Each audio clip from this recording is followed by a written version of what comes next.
The world of the elite was never kind to outsiders, and today would be no different.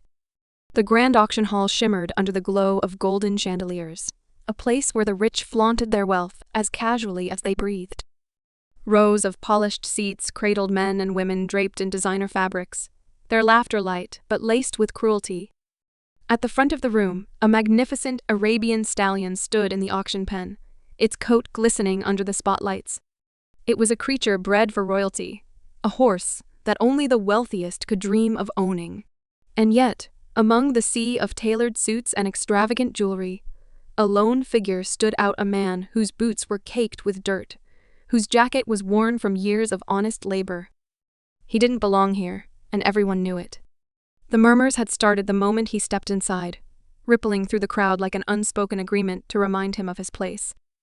The farmer, with his sun-worn face and calloused hands, ignored the sneers, but the weight of their judgment pressed against him like a storm cloud ready to burst. He wasn't here to impress anyone.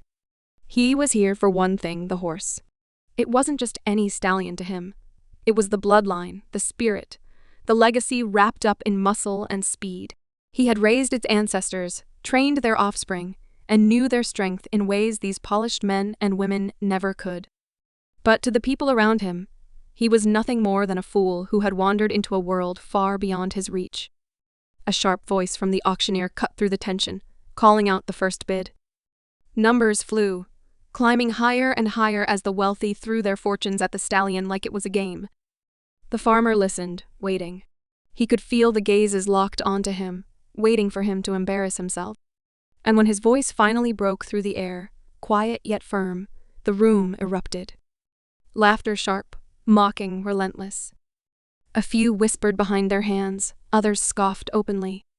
The idea that someone like him could afford a horse of this caliber was absurd to them. Does he even have a dime to his name? Someone muttered. I'd be surprised if he has enough to buy the hay. Another chuckled. The auctioneer hesitated, glancing at the farmer, then at the crowd that seemed to feed off his humiliation. But before the bid could be dismissed, the farmer reached into his pocket, pulling out something that made the amusement falter. A single piece of paper, folded and worn from being handled too many times. The room quieted slightly, curiosity flickering among their arrogance. He unfolded it with careful hands, raising it for the auctioneer to see. A silence settled, heavier than before. The auctioneer's eyes widened slightly as he read the document, his posture shifting just enough for the people closest to him to notice. Those who had been laughing a moment ago leaned in, their amusement wavering. Something was wrong. Something had changed. The farmer didn't gloat, didn't smile. He simply waited, his expression unreadable. Then, the auctioneer cleared his throat, his voice losing the edge of authority it had carried before. Ladies and gentlemen, he said slowly, hesitating as if choosing his words carefully. It appears we have a development. The room was no longer filled with mocking laughter. Instead, an uneasy murmur spread like wildfire. The farmer remained still, his eyes fixed ahead, his grip firm on the paper in his hands. He had walked into this place as the man they all loved to look down upon. But now, as realization started to dawn, the power in the room had shifted, and the weight of their arrogance was about to come crashing down. The wealthy bidders who had been so quick to laugh now shifted in their seats, eyes narrowing as they tried to understand what had just happened. The auctioneer, normally a man of unwavering control, hesitated before speaking again, his gaze flickering between the farmer and the paper in his hands. The silence stretched, heavy with unspoken questions. Then, a man from the front row, dressed in a suit that probably cost more than an entire season's harvest, leaned forward. What exactly are we looking at? His voice was casual, but there was an edge to it, one that masked his growing discomfort. He, like the others, had come here expecting a spectacle, but now he found himself faced with something far more unsettling. The auctioneer swallowed and carefully smoothed the paper against the podium, his voice measured as he spoke. It appears that this document contains a claim, one that directly concerns the lineage of the horse in question. He glanced at the farmer, waiting for confirmation. The farmer gave a slow nod but said nothing, letting the weight of the moment settle on its own. A murmur spread through the crowd. The wealthiest among them weren't just buyers. They were collectors, connoisseurs, People who prided themselves on knowing the bloodlines of their prized animals better than their own family trees. The mere suggestion that something had been overlooked, that this so-called outsider had knowledge they did not, was a slap to their carefully curated egos. "You're telling me," a woman in an emerald dress scoffed, "that this man has some kind of ownership over the horse?" The way she said man made it clear that she didn't consider him one of them. The auctioneer hesitated again, as if choosing his words carefully. "Not ownership per se," he corrected. "But the document does indicate a historical claim. One that would need to be verified." The shift in the room was immediate. The arrogance that had filled the air minutes ago was laced with something different, now uncertainty. If there was even a shred of truth to this claim, then it meant one thing: someone had made a mistake. And in this world, mistakes were unacceptable. The farmer, still standing in the same spot, finally spoke. "That stallion," he said, his voice quiet but firm, "was never meant to be here. His bloodline didn't come from some fancy breeding house, no matter what the papers say.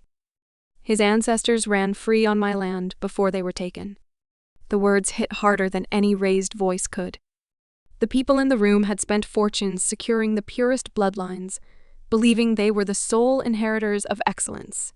The idea that the foundation of it all had been stolen, that a man covered in dust knew more about their prized possessions than they did, was an insult wrapped in truth. From the back of the room, another voice cut through the murmurs. "This is ridiculous," a tall man scoffed, his impatience clear. "Papers can be forged. Stories can be made up. We're here to bid, not entertain some fantasy." But the farmer didn't flinch. He reached into his coat again, pulling out another slip of paper. Unlike the first, this one wasn't worn from years of folding. It was crisp, official-looking, with the unmistakable seal of a legal institution pressed into the bottom corner. He held it up just long enough for the nearest spectators to catch a glimpse before handing it to the auctioneer. The man who had just scoffed fell silent. Others craned their necks, eager to see what had just been introduced into the already tense atmosphere. The auctioneer took a steadying breath as he skimmed the page, and for the first time since the auction began, he looked truly uncertain. "Where did you get this?" he asked, his voice quieter now. The farmer met his gaze without hesitation. "From the same people who knew this horse didn't belong here." The weight of his words settled into every corner of the room. The rich could afford many things: power, influence, even the rewriting of history. But there were some truths that couldn't be erased so easily. And as the farmer stood there, unshaken by their wealth, their scrutiny, their attempts to diminish him, it became clear that this was no longer just about a horse. It was about something far more dangerous to the people in that room. It was about the fact that they might not be in control anymore. The document in the auctioneer's hands was more than a simple claim, it was a challenge to everything these people believed was untouchable.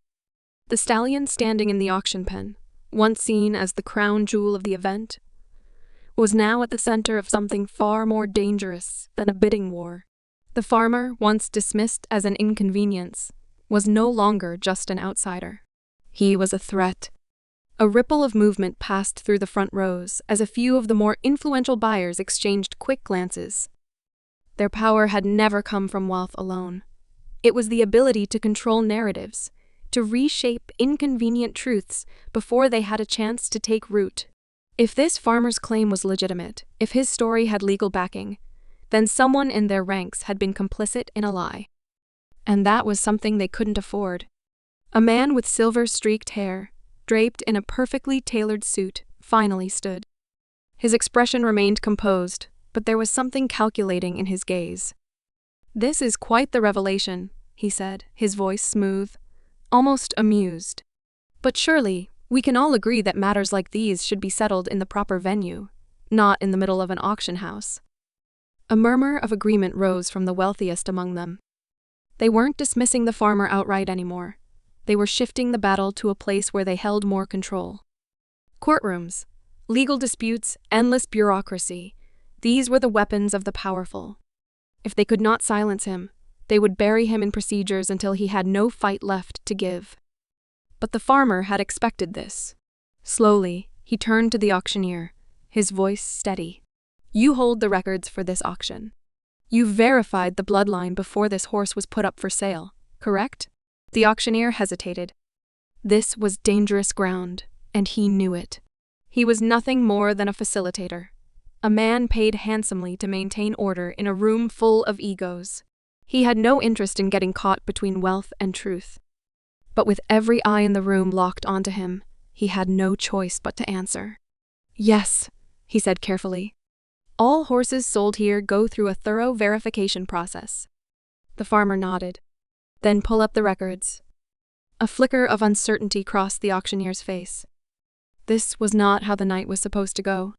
But before he could refuse, the farmer reached into his pocket again, pulling out something smaller this time, a flash drive. He held it up, his fingers gripping it firmly.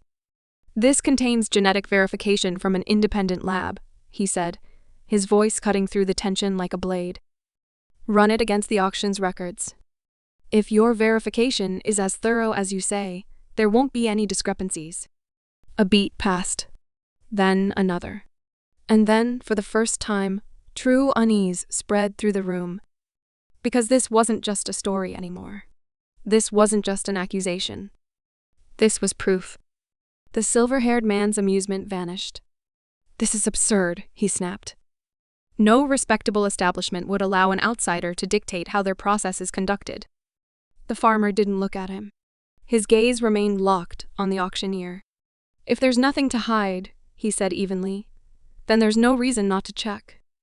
It was a direct challenge, and the auctioneer knew it. He also knew the implications of refusing. If he dismissed the request, it would look like he was covering something up. But if he accepted, and the farmer was right, the entire event would unravel in front of some of the most influential figures in the industry. For the first time that evening, the auctioneer seemed unsure of his own position. He glanced at the organizers, the ones who had brought the stallion here in the first place. A bead of sweat rolled down his temple. I will need authorization before proceeding with something like this. Then get it, the farmer said without hesitation. The room, once filled with casual arrogance, now felt like a battlefield. The silver-haired man's jaw tightened.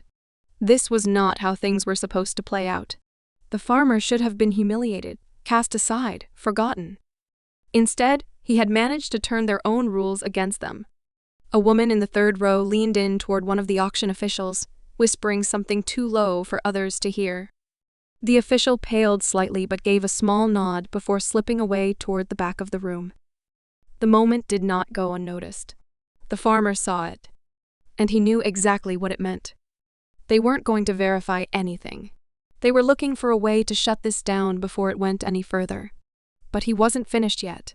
His grip tightened around the flash drive, and with a slow, deliberate movement, he lifted it for everyone to see. If the auction won't verify it, he said, his voice carrying through the room, then I will. Right now. In front of everyone. The reaction was instant. Some gasped. Others stiffened, realizing that whatever was on that drive would be exposed before they had a chance to spin the story. And just like that, the game they thought they were playing had shifted into something far more dangerous.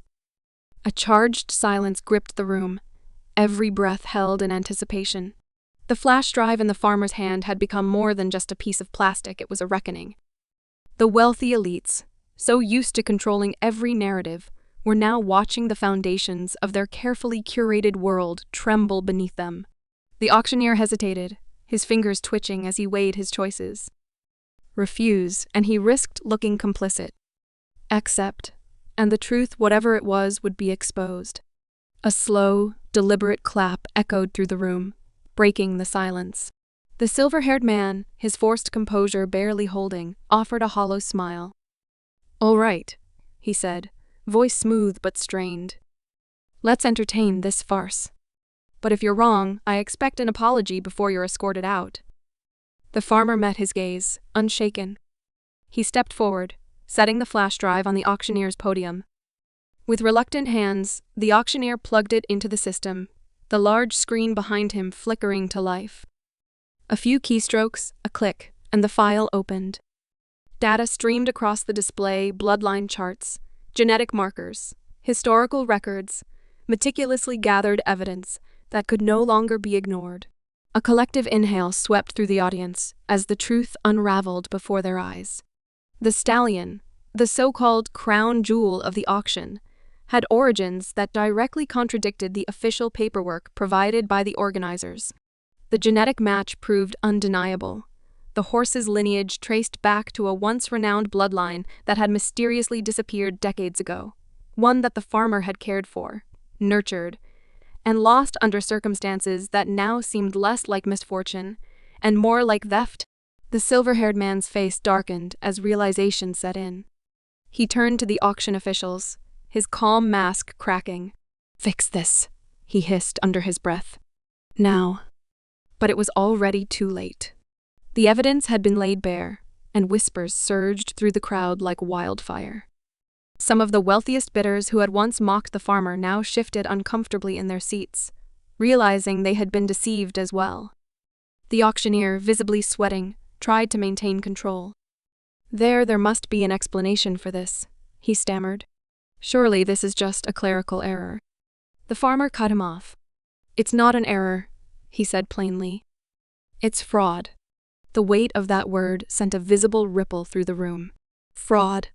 A direct accusation, one that couldn't be laughed off or swept aside. A woman in the second row turned sharply to one of the event organizers, her voice sharp. "You vouched for these bloodlines. Are you telling me I've been buying stolen horses for years?" More voices joined in, anger rising like a tide. The illusion of exclusivity, of prestige, was shattering. Buyers who had spent fortunes on supposedly purebred horses were now questioning everything.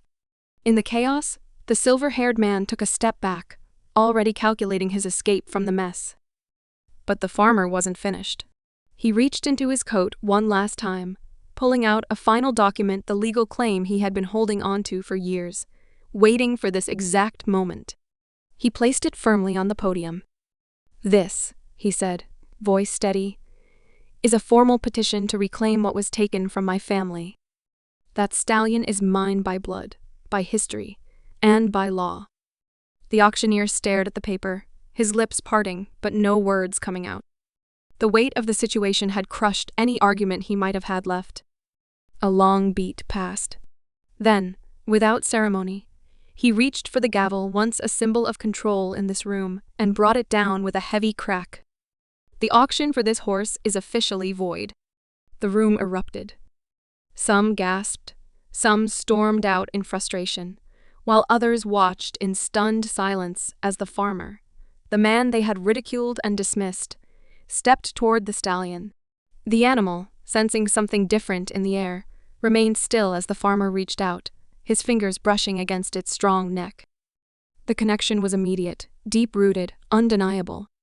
As security moved in to escort certain individuals out, officials who had knowingly participated in the deception, the silver-haired man tried one last time to salvage his position. "You have no idea what you've started," he muttered under his breath as he passed the farmer. The farmer didn't even look at him. He simply tightened his grip on the reins of what was rightfully his. "No," he said, "you have no idea what you've lost." And with that, he led the stallion out of the auction house, leaving behind a room full of people who would never look at their own wealth the same way again.